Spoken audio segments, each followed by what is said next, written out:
ربي أعوذ بك من همزات الشياطين سبحان الله والحمد لله ولا إله إلا الله والله أكبر صلاة يا رسول الله عليكم سلام يا حبيب الله عليكم صلاة يا رسول الله عليكم سلام يا حبيب الله عليكم الحمد لله إن الحمد لله প্রিয় শ্রোতাবৃন্দ আসসালামু আলাইকুম ওয়া রাহমাতুল্লাহ। সমস্ত প্রশংসা আল্লাহ, যে আল্লাহ রাব্বুল আলামিন আমাদেরকে সুস্থ রেখেছেন, শান্তিময় রেখেছেন। সে রাব্বুল আলামিনের প্রশংসা করে শেষ করা যায় না। তবে আমার যতটুকু সাধ্য সামর্থ্য আছে ততটুকু প্রশংসা, সমস্ত সাধ্য সামর্থ্য দিয়েই তার প্রশংসা করছে আলহামদুলিল্লাহ। আমি আজকে আপনাদের সামনে যে কথাটা বলবো সেটা দেখুন, পৃথিবীর মধ্যে মানুষের মধ্যে মতভেদ থাকবেই। এটা থাকবে, এটা বাস্তবতা, এটা সত্য। কিন্তু এটা যেন চরম পর্যায়ে না যায়, এদিকে আমাদের দৃষ্টি রাখতে হবে। কারণ সব মানুষের কাছে ভালো থাকবে না, ভালো রাখবে না, ভালো লাগবে না, এটা বাস্তবতা। আমরা একটা বিষয় সমাজ সামাজিকতার ক্ষেত্রে যে বর্তমান যে সমাজ সামাজিকতা আমরা অবস্থান করছি, সেই বর্তমান অবস্থান সময় এবং সামাজিকতার ক্ষেত্রে একটা বিষয় জেনে রাখবেন, আমরা সবাই সাপে কাটা রুগীর মতো। বুঝতে পারলেন? আমরা সাপে কাটা রুগীর মতো সবাই উজাড় সন্তানে আছি। কিন্তু বীজটা নেমে যায় বা বীজটা নামানো যায় কীভাবে, সুস্থ হওয়া যায় কীভাবে, এরকম একটা রুগী, সাপে কাটা রুগী। কেন বললাম জানেন? দ্বীন ইসলামের মধ্যে আদেশ নিষেধ, আদেশ করণীয়, নিষেধ বর্জনীয়, আদেশ হালাল আর নিষেধ হচ্ছে হারাম। এই হালাল এবং হারামের মাপকাঠিতে আমরা জীবনে কতটুকু পরিশুদ্ধতার সহিত জীবনযাপন করছি বা বেঁচে আছি, একটু নজর করি আমার আত্মার প্রতি। আমার আত্মাকে আমি প্রশ্ন করি, আমার আত্মাকে প্রশ্ন করি, আমি আল্লাহ পাকের নির্দেশ থেকে নিজেকে কিভাবে রক্ষা করতে পেরেছি বা কতটুকু পেরেছি, একটু চিন্তা করি, তাহলে সহজ বুঝ আসবে। কারণ জানেন, আমি একটা অন্যায় অপরাধ করি, সেটা আমার কাছে ছোটো মনে হয়, গ্রহণীয় মনে হয়। অপর সেটা হয়তো আমাকে ধরিয়ে দিতে পারে আঙুল দিয়ে, কিন্তু অপরের একটা দোষ আমি ঢাকঢোল পিটিয়ে বলতে পারি। এটা আমাদের একটা চিরাচরিত নিয়ম। এটা কি বলেন আলেম আর কি বলেন জালেম, কি বলেন মূর্খ আর কি বলেন শিক্ষিত জ্ঞানী, এক পাল্লায় সব যেন উঠে গেছে, ব্যাঙের মতো এক পাল্লায় ফালাফালি করছি সবাই। আমরা নিজের কালবের প্রতি, নিজের অন্তর প্রতি বিচার বিবেচনা করি না যে আমি কতটুকু বেঁচে আছি, কে বেঁচে আছি। শুধু অপরের দোষ, অপরের দুর্নাম, অপরকে কীভাবে ছোটো করা যায়, এটা আমাদের একটা সমাজ সামাজিকতায় এটা একটা রোগ। আর এই রোগটা মহামারী হয়েছে কাদেরকে ক্ষেত্রে জানেন? যারা জানলেওয়ালা। এটা মহামারী আকার ধারণ করছে বর্তমান পর্যন্ত। আল্লাহ রাব্বুল আলামিন থেকে আমাদেরকে যেন হেফাজত করেন, পরিত্রাণ দেন, আমরা চাইব। আমরা সবাই চাইবো, যারা চাইবো। আমি চাই, আমি আল্লাহ কাছে আল্লাহ গো, এইসব রোগ থেকে আমাকে পরিত্রাণ করো। আমার অল্প বুদ্ধির আত্মা, অল্প জ্ঞানের আত্মা, এই আত্মাকে পরিশুদ্ধ করো। সবাই যেন আমরা এভাবে চাই, আল্লাহ পাকের মর্জি। হ্যাঁ, আমরা যেন পরিশুদ্ধতা সহিত পরিশুদ্ধ অন্তর পাই। আমরা কেন বলছি জানেন? আমি আজকে আপনাদের সামনে এই যে মানুষের প্রতি দুষ্টুটি গায়, নিজের আত্মসমালোচনার জন্য আমি আজকে আলোচনাটা করছি। আলোচনা দেখেন, আমরা বেঁচে আছি কীভাবে, কতটুকু বেঁচে আছি, কে বেঁচে আছি, কীভাবে বেঁচে আছি। না আমরা ওই যে সাপে কাটা রুগী সবাই কি না, একটু দেখি, এই জন্য চিন্তা করছি, এভাবে কথা বলছি ইনশাল্লাহ। দেখুন, আল্লাহ পাকের নিষেধ বা নির্দেশ যেটা হারাম, আপনারা অনেক খুঁজে পাবেন। তবে আমি যতটুকু বলতে পারছি বা আলোচনা করতে পারছি ততটুকু করার চেষ্টা করছি। আর বাকিটা আপনারা ইনশাআল্লাহ সংযোগ করবেন, ঝাড়জির জ্ঞানের আওতায় যা আছে তাদের ইনশাল্লাহ। আমি যেটা দেখেন, দ্বীন ইসলামে কি সুদ হারাম, ঘুষ হারাম, জিনা ব্যভিচার হারাম, মদ হারাম, জুয়া হারাম, সন্তান হত্যা হারাম, কন্যা সন্তান হত্যা হারাম, চুরি হারাম, ডাকাতি হারাম। হ্যাঁ, কি বলি, অপরের অর্থ সম্পদ অন্যায়ভাবে বক্ষণ করা, দখল করা হারাম। ইয়াতিমের সম্পদ বক্ষণ করা হারাম, দিনের বিনিময় গ্রহণ করা হারাম। এটা অবশ্য আপনার শুধু পরিচয়ে বা নামে যারা আলেম, উলামা, পীর, দরবার ইত্যাদি এর অন্তর্ভুক্ত। মিথ্যা বলা, সত্য গোপন করা, সত্য মিথ্যা মিশ্রিত করা, মিথ্যা সাক্ষ্য দেওয়া হারাম। হত্যা করা, জখম করা হারাম। তাগুদের পূজা করা হারাম। তাগুদের পূজা করা বা তাগুদের আনুগত্য করা হারাম, নিষেধ এগুলো। আমি এই অল্প পরিসরের মধ্যে যে কথাগুলো বললাম, আল্লাহ নিষেধ যে কাজগুলো বললাম, দেখেন এই যে সুদ। সুদ বলতে আমরা কি বুঝি? সুদ মানে অতিরিক্ত। এটা আরবিতে বলে রিবা। এটা অতিরিক্ত। একই বস্তু, দুই ব্যক্তির মধ্যে একই বস্তু আদান প্রদান করার ক্ষেত্রে যে কম বেশি হয় সেটা সুদ হবে। কথা বুঝেন? একই বস্তু আদান প্রদান করার ক্ষেত্রে। ঘুষ কি বলে? কোনো কার্য সিদ্ধি করার জন্য, তার কার্য সিদ্ধি করার জন্য বা কোনো কিছু পাওয়ার জন্য যদি তাকে অনৈতিকভাবে কাউকে কিছু দান করা হয়, তাহলে ওই অনৈতিকভাবে দান করে কিছু দিয়ে তার উপর কাজটা হাসিল করা হয়, এটা ঘুষ। জিনা ব্যভিচারে আমরা বুঝি, হ্যাঁ, বিপরীত লিঙ্গের যে অনৈতিক কার্যকলাপ, শারীরিক সম্পর্ক, এটা জিনা ব্যভিচার। আচ্ছা, মদ নেশাযুক্ত তরল একটা বস্তু। জুয়া, এটা বুঝি কোনো প্রতিযোগিতামূলক হার জিতে যে বিষয়টা অর্থের দ্বারা করা হয়, সম্পদের দ্বারা করা হয়, এটা জুয়া। সন্তান হত্যা, এই বিষয়টা আমাদের বোঝার আছে। আল্লাহ রাব্বুল আলামিন সন্তান হত্যা হারাম করেছেন, সন্তান হত্যা নিষেধ করেছেন। তোমরা নিজের সন্তানকে হত্যা করো না। কিসের জন্য? রিজিকের ভয়ে, রিজিক দেওয়ার ভয়ে। এই সন্তান হত্যার ব্যাপারটা কি পর্যায়ে পড়ে দেখেন তো আমাদের সমাজের মধ্যে। হ্যাঁ, এই সন্তান হত্যা বিষয়টা জন্ম নিয়ন্ত্রণ,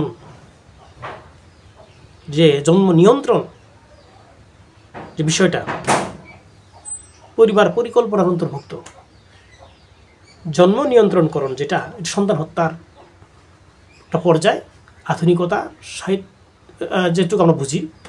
এবারে যত এই সন্তান কি জন্ম রোধ করণে যত রকম ব্যবস্থা আছে ইসলামিক, অনৈতিক, এটা সব সন্তান হত্যার পর্যায়ে পড়ে। এর পর্যায়ে পড়ে এটা হারাম হবে। যত ধরনের, ভাঙায় বলতে হবে না, আপনার বিবেচনা করতে হবে।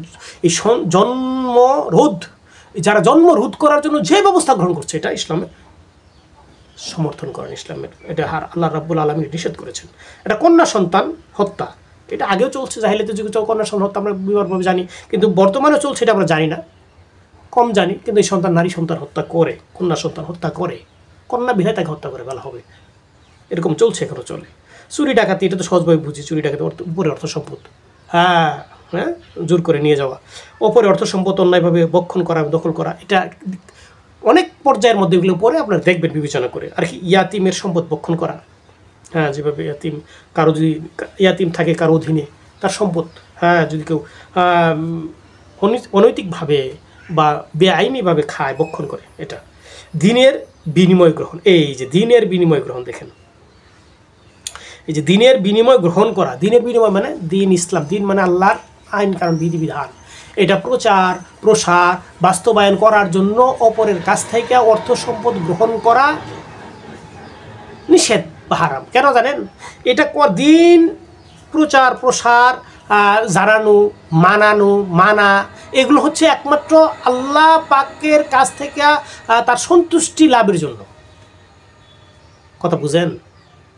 আমরা বোঝার চেষ্টা করি। দিনের কাজ অর্থাৎ দিন ইসলামের কাজ হবে কি? আল্লাহ পাকের সন্তুষ্টি লাভ। আল্লাহ পাকের সন্তুষ্টি লাভ করে আমি দিনের মধ্যে থাকবো, অপরকে রাখবো, দিনের মধ্যে পরিচালিত হবো, অপরকে পরিচালিত করবো, এভাবে আদেশ দিব, নিষেধ করব, যত কাজ, ওয়াজ, নসিহত, ইমামতি, মুয়াজ্জিন, যত কাজ আপনি এইভাবে শিক্ষামূলক, দানমূলক যত কিছু পান, আপনি দিনের কাজ করা। এই দিনের কাজ করতে হবে একমাত্র সেফ কার জন্য? আল্লাহ সন্তুষ্টি লাভের জন্য। এর আল্লাহর সন্তুষ্টি লাভের জন্য করতে হবে। এর ব্যাপারে পার্থিব বিনিময় মূল্য, অর্থ সম্পদ গ্রহণ করা হারাম, নিষেধ। এটা যদি করে তাহলে আল্লাহ সন্তুষ্টি অর্জন করতে পারবে না। সোজা সত্য। এখানে এত বাজাবাজি করে বা এত যুক্তিতর্ক উপস্থাপন করার দরকার নাই। এটা অনেকে বলবেন যে রাগ করে বা জিত হিংসা হয়, এটা হয়ে যায় না।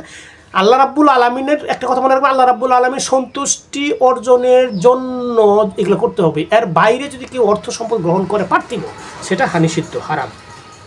কে কীভাবে করছে আপনার বিবেচনা করে দেখবেন। এর মধ্যে কার পড়ছে আমি পরে বলেছিলাম, এর মধ্যে পড়ছে আলেম, উলামা, পীর, হ্যাঁ, মাশায়েখ নামে দরবার বানিয়ে যে যেভাবে গ্রহণযোগ্যতার সহিত ঢুল পিটিয়ে এই অর্থ সম্পদ আত্মসাৎ করছে।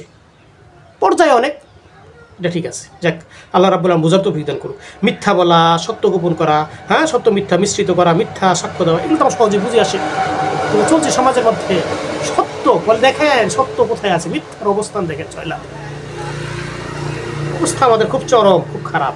হত্যা করা, জখম করা, খুব অবস্থা খারাপ। আমাদের সমাজ ব্যবস্থা খুব খারাপ। তাগুদের পূজা করা বা আনুগত্য করা, এই একটা বিষয়। আল্লাহ রাব্বুল আলামিন বলেন যে পৃথিবীতে আমি যত নবী রাসূল প্রেরণ করেছি তাদের প্রতি আদেশ দিয়েছি তারা তাগুতকে বর্জন করবে। তাগুত অস্বীকার করতে হবে, বুঝেন?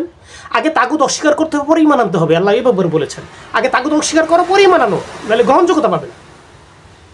খুব দুঃখজনক। একটা বিষয় মনে রাখবেন,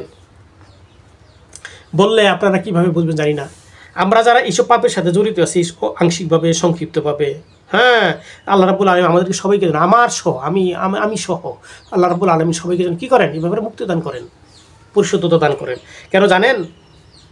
তবে এই কাজগুলো করার ব্যাপারে একটা পর্যায়ে আছে, যে পর্যায়ে, যত কঠিন পর্যায়ে, সহজ পর্যায়ে, যতটুকু সহজ পর্যায়ে যাবে তার প্রায়শ্চিত্তটা সহজ হবে, কষ্টটা কম হবে, প্রায়শ্চিত্তটা প্রায়শ্চিত্ত কম। আর যার কঠিন পর্যায়ে তার প্রায়শ্চিত্তটা কঠিন হবে, কঠিন হবে। এটা বাস্তব সত্য, প্রায়শ্চিত্ত ভোগ করতে হবে। আল্লাহ রাব্বুল আলামিন অস্বীকার করেছেন। আমি একটা সহজ বিষয় বুঝি, দেখেন, যে সেটা হচ্ছে আমাদের সমাজ ব্যবস্থাপনায় এই যে যারা ওয়াজ নসিহত করে বেড়ায়, আমি সবার ক্ষেত্রে বলছি না, আপনার সবার মন খারাপ করবেন, কথা বললে এইভাবে বলতে হয়, বা শুনতে আপনি এইভাবে শুনতে হবে। আর কীভাবে শুনবেন বলেন? যারা ওয়াজ নসিহত করে এই ধর্মের নামে বেড়ায়, বেশভূষা বিশাল, আল্লাহ কণ্ঠ দিয়েছেন, জ্ঞান গরিমা দিয়েছেন, অপব্যবহার করছে, করুক, এটা আল্লাহ রাব্বুল হিসাব নেবেন। হিসাব নেওয়ার দায়িত্ব কোনো সৃষ্টির নয়, স্রষ্টা নেবেন। এরা এই যে একটা কথা দেখবেন আপনি স্টেজে বা মঞ্চে যে আপনি কথা বলার প্রসঙ্গে দেখবেন আপনার একেবারে একদমই বলছে সুদ, ঘুষ, জিনা, ব্যভিচার, মদ, জুয়া, এগুলো হারাম, চুরি ডাকাতি হারাম, একেবারে অবলীলায় বিশালভাবে বলছে। আচ্ছা, এই যে কথাগুলো বলছে, ওয়াজ নসিহত করছে, 10 মিনিট 30 মিনিট জায়গায় কথা বললো, 1 ঘন্টা কথা বললো, কথা বলার পর যে সে পকেট ভরে টাকা নিয়ে যায়, ব্যাগ ভরে টাকা নিয়ে যায়, এই টাকা এটা তার কোন বাবাই দেয় বলেন তো? তার কোন বাবার টাকা এগুলো হায়েস? যে সুদ, ঘুষ, জিনা, ব্যভিচারের কথা বললো, এই কথা কি বলে? যারা সুদ, ঘুষ, জিনা, ব্যভিচার যদি আমাকে টাকা দিবেন, এদের টাকা আমি নিব না, এটা বলে কোনদিন শুনেছেন?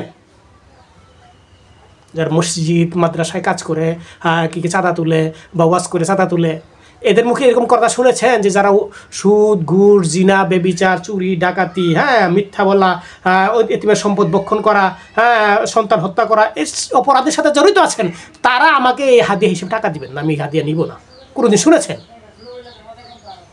তার এইগুলো নিষেধ করলো, অথচ দিনের বিনিময় গ্রহণ করা হারাম, এইভাবে জোরালোভাবে বলে না, দিনের বিনিময় গ্রহণ করা হারাম, ওয়াজ নসিহত করে টাকা গ্রহণ করা হারাম। শুধু কি হারাম, ন্যায় এটাই, অগ্রিম টাকা প্রেরণ না করলে আপনার সবাই সে আসবে না, ঠিক কিনা বলেন? অগ্রিম টাকা প্রেরণ না করলে, তাকে ভাড়া না দিলে, 1000 টাকা ভাড়া আছে, তাকে 3500 টাকা দিতে হবে। বড় বক্তা হলে 50,000 টাকা অগ্রিম দিতে হবে, আর 50,000 পরে নিবে আপনার কাছ থেকে। এই যে এটাই চুক্তিবদ্ধতা হলো, এটা কি বলে এটা হারাম? এটা বলে বক্তা উঠে বলে যে আমি টাকা নিচ্ছি, এটা হারাম, অথচ এটা হারাম কাজ করছে। কিন্তু যাদের কথা বলে যেটা হারাম, এবার এই যে হারাম কাজে জড়িত তাদের টাকা নেবেন, এই কথা বলে না, কিন্তু এটা হারাম বলে গেল, সে যে হারামের সাথে জড়িত এই কথাটা বলতে চায় না। এটা আলেম ওলামাদা ক্ষেত্রে আমরা দেখি, বিভিন্ন পীর দরবারি ক্ষেত্রে দেখি, বিভিন্ন কি বলে নজর নামাজের নামে যে টাকা পয়সা নেয়, কি করে এরা? দেখেন আপনি ইসলামের জন্য কি করছে, আপনার জ্ঞান চক্ষু আল্লাহ দিয়েছে খোলা, তো দেখেন না ইসলামের জন্য কি করছে। আরেকটা বিষয় খেয়াল করেন, এটা তো গেল যারা বিভিন্ন দরবারি আলেম, যারা বিভিন্ন দরবারে পীর বুজুর্গ সাজছে, শায়েখ হিসেবে নামদারে বেশ ধরে বসে আছে, তখন তো এদের ওয়াজ নসিহত কথা শুনে দেখবেন, হালাল হারামের ব্যাপারে এদের এত তোয়াক্কার কথা বলে না, পর্দা পুশিদা ইত্যাদি ইত্যাদি, এগুলো এত কথা বলে না।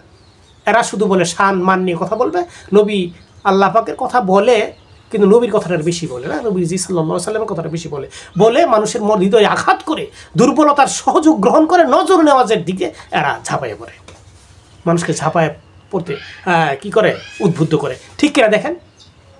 আর ইসলামের কী করছে, কাজটা কী করছে আপনি দেখেন। টাকা নিয়ে পয়সা নিয়ে হালাল হারাম সে কথা বলছি না, যদি ভালো হয় তাদের ভালো, কিন্তু এই টাকাটা নিয়ে ইসলামের জন্য কী করছে আপনি দেখেন। কোন দরবারি আলেম, কোন পীর মাসায়েখ ইসলামের জন্য তারা কী করছে বলেন। আর এদের পীর দরবারের মধ্যে কতটুকু কজন জ্ঞানী লোক আছে আমি জানি না। আল্লাহ রাব্বুল আলামিন আমাকে জ্ঞান দান করে আমি জানতে বুঝতে পারি। আপনারা দেখেন কতটুকু পারেন। আরেকটা বিষয় আপনি খেয়াল করেন, ইসলামী দল যত আছে বাংলাদেশের মধ্যে, ধরেন আমি তো বাংলাদেশের লোক, আমার কথা বাংলাদেশের মধ্যে যত ইসলামী দল নামে দল আছে, ধর্মীয় নামে দল আছে, এরা বেশিরভাগ তাগুদের পূজা করে, তাগুদের আনুগত্য চলছে। এরা ইসলাম কায়েম করবে কীভাবে বলেন দেখি? কথাটা বুঝে আসে না? যারা ইসলামী দল নামে আত্মপ্রকাশ করছে বাংলাদেশের মধ্যে, পরিচিত দেয়ান করছে, এরা তাগুদের পূজা করে, বলেন রাষ্ট্রীয় কার্যে জড়িত। এরা বিভিন্ন কুঠায়, বিভিন্ন চাকরিতে জড়িত। এরা তাগুদের টাকা খাচ্ছে, তাগুদের আনুগত্য করছে, তাগুদের সাহায্য সহযোগিতা সব করছে। এরা মুখে ইসলাম প্রচার করবে, ইসলাম প্রসার করবে, ইসলাম প্রতিষ্ঠিত করবে। এটা কতটুকু যুক্তিসঙ্গত আপনারা বলেন? অথচ আল্লাহ রাব্বুল আলামিন বলছে 14 নবী রাসূল প্রেরণ করেছি তাগুতকে বর্জন করার জন্য, নির্দেশ দিয়েছি তাদেরকে। এবং আল্লাহ বলেছেন তারা আগে তাগুতকে অস্বীকার করো, তারপর ঈমান আনো। তাগুতকে অস্বীকার না করে ঈমান আনা যায় না। এবং তাগুদের পূজা করে, তাগুদের অধীনে চলে দ্বীন ইসলাম প্রতিষ্ঠা করতে চায়, করে কিনা দেখেন। এই যে ধোঁকাবাজি, এই সহজ সরল হৃদয়ের যে আঘাত, অনুভূতিতে আঘাত করে, স্থান নিয়ে কথা কাজ দিয়া, এই যে আমাদের মধ্যে একটা বিভ্রান্তিকর অবস্থা, এই অবস্থার উত্তরণ কোথায়, কিভাবে হয়, আমরা কি কোনোদিন ভেবেচিন্তে দেখেছি? অবশ্যই ভাবতে হবে। কেন জানেন? রাব্বুল আলামিন আমাদেরকে প্রেরণ করেছেন প্রতিনিধি হিসেবে, সহজ ভাষায় বুঝেন, প্রতিনিধি, খলিফা হিসেবে দ্বীন ইসলাম প্রতিষ্ঠা করার জন্য। কথা বুঝেন? আল্লাহ পাকের যে হুকুম হাকাম আছে, এগুলো জীবনযাপন, নিজের ব্যক্তিগত থেকে শুরু করে পরিবার, সমাজ, রাষ্ট্র, আন্তর্জাতিক যত পর্যায়ে সেই পর্যন্ত প্রতিষ্ঠা করার জন্য আমাকে প্রেরণ করা হয়েছে পৃথিবীতে। যে অবস্থানে থাকবে সেই দ্বীন ইসলাম আল্লাহ হুকুমতের উপর থাকবে, আল্লাহ হুকুমত প্রতিষ্ঠা করবে, কায়েম করবে। এই লক্ষ্যে আমরা কতজন কাজ করছি বলেন? একটু বুদ্ধি বিবেচনা দরকার। আল্লাহ পাকের হুকুম হাকাম পৃথিবীতে প্রতিষ্ঠিত করতে হবে, চেষ্টা করতে হবে, এইভাবে জীবনযাপন করে পৃথিবীতে বিদায় নিতে হবে। তা না হলে কঠিন হিসাবের সম্মুখীন হতে হবে কাল হাসরের ময়দানে। আল্লাহ রাব্বুল আলামিন আমাদেরকে যেন এই ব্যাপারে সুজ্ঞান দান করে। সবাই বলি আমিন।